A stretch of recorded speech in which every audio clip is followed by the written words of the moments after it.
नमस्कार। राम गुलाम online classes में आपका स्वागत है। मैं अतुल पाल। आज हम लोग डीएलएड चतुर्थ सेमेस्टर के सामाजिक अध्ययन विषय के अंतर्गत भारतीय राष्ट्रीय आंदोलन में गोपाल कृष्ण गोखले के योगदान के बारे में पढ़ेंगे। इसके पहले हम लोगों ने अध्ययन किया पंडित जवाहरलाल नेहरू का हमारे राष्ट्रीय आंदोलन में योगदान, उनके योगदान के बारे में, उनके चर्चा के बारे में हम लोगों ने अध्ययन किया और हमको एक महान व्यक्तित्व के बारे में विस्तार से जानने का अवसर मिला।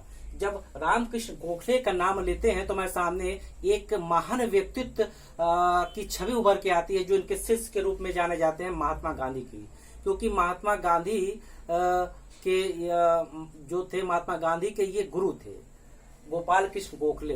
गोपाल कृष्ण गोखले को कहा जाता है कि महात्मा गांधी जी के राजनीतिक गुरु के रूप में गोपाल कृष्ण गोखले जाने जाते हैं। और ये एक नरम दल के उदारवादी नेता थे। कांग्रेस में इनका बड़ा नाम था, एक प्रभाव था। इनके बारे में हम इनकी पृष्ठभूमि और जीवनी की संक्षिप्त चर्चा करते हैं। इनका जन्म 9 मई 1866 को महाराष्ट्र में कोल्हापुर में हुआ था और इनकी मृत्यु 9 फरवरी 1915 को हुई। और इस बीच इन्होंने अपने देश में एक विशेष अपनी छवि छोड़ी और ये पेशे से अध्यापक थे, टीचर थे।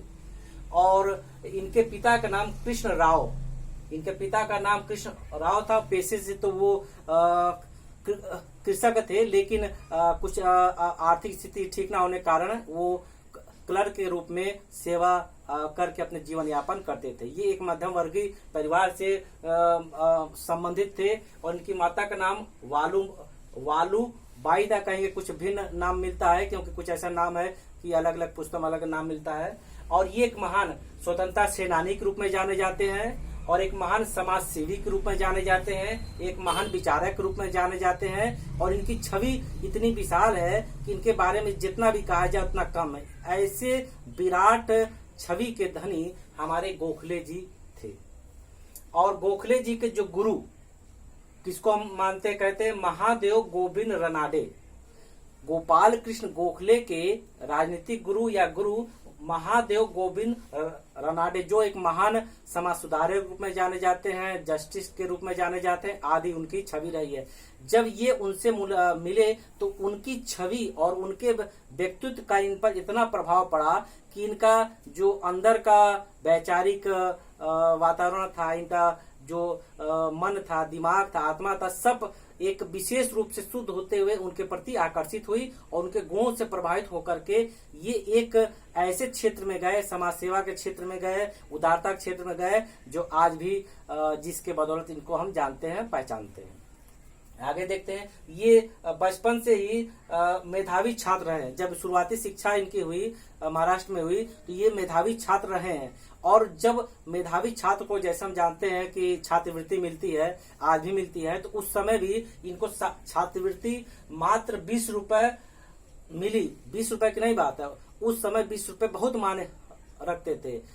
आज के परिप्रेक्ष्य में मान लीजिए इसका 100 गुना कर दिए, 20,000 का भी कुछ वैल्यू नहीं है। उस समय 20 रुपए बहुत थे। तो अपने मेधावी प्रतिभा के फलस्वरूप इनको छात्रवृत्ति मिली कि आगे पढ़ाई जारी रखने के लिए। जैसे आप जानते हैं, छात्रवृत्ति आर्थिक रूप से कमजोर बच्चों को मिलती है, मेधावी बच्चों को मिलती है। तो ये जन्म से मेधावी थे। मध्यम वर्गीय परिवार में जन्म हुआ, लेकिन अपनी प्रतिभा, क्षमता, बुद्धि के आधार पर ये छात्रवृत्ति पाते हुए भारत में एक ऐसे छवि के रूप में आएंगे, जो एक बहुत विराट दिल लेके आएंगे, उदारवादी नेता के रूप में आपका एक छवि हमारे सामने आता है। और इनकी कुछ अन्य विशेषता है, उनको चर्चा करते हैं। वित्तीय मामलों की समझ, वित्तीय मामलों की समझ और अधिकार पूर्ण बहस के कारण इनको ग्लेड स्टोन की उपाधि दी गई या इस नाम से जाना जाता है, क्योंकि इनकी समझ वित्तीय मामले में इतनी अधिक थी, अधिकारपूर्ण इतना बहस करते थे कि इनको ग्लेड स्टोन के नाम से भी ये विख्यात थे, इनका उपनाम के रूप में जाने जाते हैं। एक और चीज बता दें कि इनके गुरु जो महादेव गोविंद रनाडे एक समाज सुधारक थे। समाज सुधारक के शिष्य भी महान समाज सुधारक रहे, छवि आएगी। जो इनके शिष्य हुए महात्मा गांधी तो थे ही, एक और महान नाम आता है, वो मुस्लिम लीग के मोहम्मद जिन्ना। मोहम्मद अली जिन्ना इनके शिष्य थे शुरुआती दौर में, लेकिन बाद में कुछ वैचारिक भिन्नता और मुस्लिम लीग या अलग संप्रदाय या देश के चलते इनसे विचारों में थोड़े अलग होते चले गए। लेकिन शुरुआती दौर में महात्मा गांधी और जिन्ना इनसे प्रभावित थे, इनके शिष्य के रूप में जाने जाते थे। अब आगे देखते हैं और इनके विचारों को, सिद्धांतों को जाने तब हम इनके बारे में आगे चर्चा करेंगे तो ज्यादा अच्छा होगा कि इनकी राजनीतिक योगदान क्या था, भारत के प्रति इनका क्या विचार था, किस प्रकार सेवा करते थे। हम बता दें कि ये उदारवादी थे। जब उदारवादी थे, नरम दल के थे, तो इनके विचारों में भी वही भाव आएगा, विनम्रता का भाव आएगा जैसे गांधी जी थे। उसी प्रकार जैसे जो हम लोग अध्ययन कर रहे हैं कि भारत में कुछ महान व्यक्तित्व का योगदान, तो शुरुआती स्तर पर नरम दल या उदारवादी नेता का अध्ययन किए, जिसमें महात्मा गांधी, जवाहरलाल नेहरू और गोपाल कृष्ण गोखले का अध्ययन कर रहे हैं। इसके बाद दादाजी नौरोजी का नंबर आएगा। फिर उसके बाद गरम दल का जब चर्चा करेंगे, बोस, तिलक आदि का अध्ययन करेंगे। अब देखते हैं इनके विचारों को जानते हैं। सत्य पर अडिग रहने वाले थे। ये हमेशा इनके विचार में अंदर आत्मा में था कि सत्य पर वो हमेशा अडिग रहेंगे, सही सदा बोलेंगे, कभी भी जीवन में झूठ नहीं बोलेंगे। जो सत्य के रास्ते पर चलता है, सही के रास्ते पर चलता है, उसकी आत्मा मजबूत होती है, उसका चरित्र मजबूत होता है, वो खुद मजबूत होता है और उसका हर फैसला मजबूत होता है। यही मजबूती इनके प्रसिद्धि का कारण बनी, क्योंकि जो व्यक्ति सत्य होता है वो कभी झुकता नहीं है। ये कहा जाता है कि सत्य पराजित नहीं हो सकता है, कुछ समय खातिर कहीं दब सकता है, किसी कारण छवि सामने ना आए, लेकिन कभी भी सत्य पराजित नहीं होता है। यही कारण था कि इनके ऐसे अनमोल विचार के कारण ये सत्य पर हमेशा अडिग रहे, सत्य पर ही चलते रहे, सही मार्ग पर चलते रहे। जैसे गांधी जी जो इनके शिष्य थे, सत्य अहिंसा का पालन किया, इन्हीं के विचारों से वो प्रभावित हुए। आगे देखते हैं। आगे नैतिक आदर्श का पालन, नैतिकता एक महान चीज है। जो हमारा अच्छा व्यक्तित्व है, विचार है, व्यवहार है एवं सभ्यता है, जब हम कोई व्यक्ति जब नैतिक रूप से मजबूत रहेगा, उसके अंदर नैतिकता के सारे गुण आएंगे, तो स्वभावतः वह एक मजबूत छवि का व्यक्ति होगा, महान व्यक्तित्व का धनी होगा। क्यों?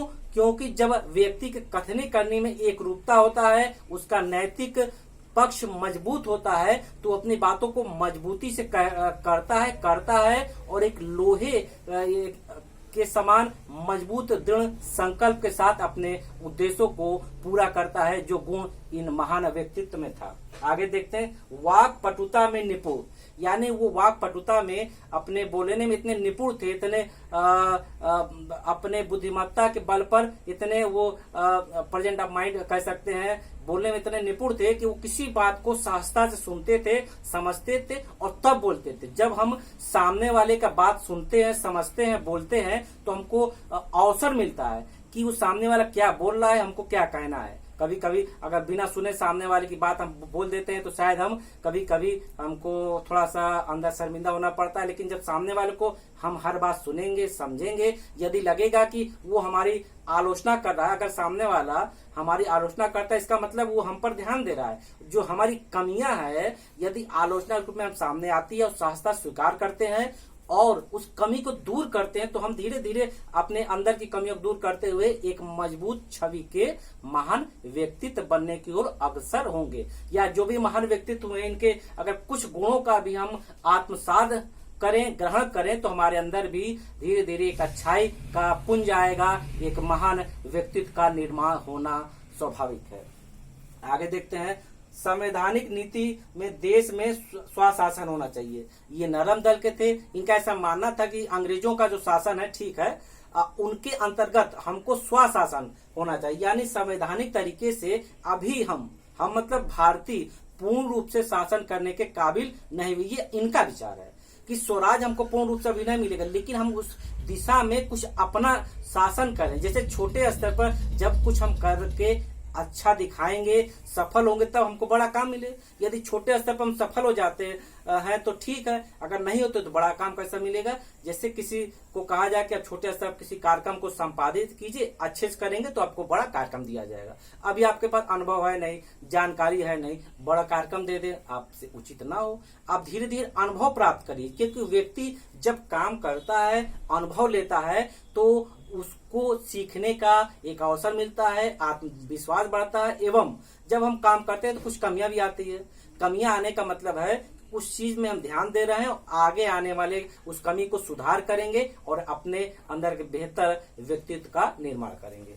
आगे देखते हैं, पिछड़ी जाति के प्रति ये चिंतित थे। उनके उत्थान, जो पिछड़ी जाति थे, चाहे दलित वर्ग या अन्य जात आदि थे, उनके विकास में ये इनका जो विचार था कि व्यक्ति समाज में एक समान हो, कोई पिछड़ा ना हो, यदि है तो उसके उत्थान के लिए, विकास के लिए जो हो पाए। जैसे शैक्षिक क्षेत्र में कहा जाता है कि शिक्षा ही एक ऐसा ज्ञान है जो सारे अंधकार को मिटा देता है, तो इनको शिक्षित किया जाए जिससे वो भी समाज में हमारे साथ चल सकें। आगे है, इसके आगे छुआछूत को ये एकदम विरोध करते थे, क्योंकि जानते हैं कि कोई व्यक्ति छुआछूत करते, ये क्या चीज है, समाज कहाँ जा रहा है, हम कहाँ जा रहे हैं, और आपस में इंसान इंसान से छुआछूत करे, भेदभाव करे, क्यों? सब ईश्वर की संतान है, हम भेदभाव करने वाले कौन होते हैं? तो इसके पक्ष में ये नहीं थे छुआछूत के, कहते सब एक ईश्वर की संतान है, मिलजुल के रहना चाहिए। आगे देखते हैं, हिंदू मुस्लिम एकता पर भी जोर देते थे कि हम सब ईश्वर की संतान है। हिंदू मुस्लिम क्या होता है? हम सब एक हैं, एक साथ मिलकर इंसान है, मानव है, मानव मिलकर एक दूसरे का सहयोग करे एवं एकता पर बल देती, ये इनका विचार था। आगे देखते हैं, प्रशासन में क्रमिक सुधार के समर्थक थे, जिनका मानना था कि जो प्रशासन है उसमें क्रमिक सुधार हो, क्रम से सुधार हो, इसके लिए पाश्चात्य शिक्षा के समर्थक थे। किस संदर्भ में? सुन लीजिए, पाश्चात्य शिक्षा हम कह सकते हैं अंग्रेजी शिक्षा, कि जब भारतीय लोग अंग्रेजी शिक्षित होंगे, अंग्रेजी का शिक्षा ले, अंग्रेजी संस्कार ना ले, अंग्रेजी सभ्यता ना ले, पहनावा ना ले, व्यवहार ना ले, गुण ना ले, उनका ज्ञान ले। जब ज्ञान लेंगे तो जब व्यक्ति शिक्षित होता है तो वो दिमाग से सोचता है और एक तर्कपूर्ण बातें सोचता है।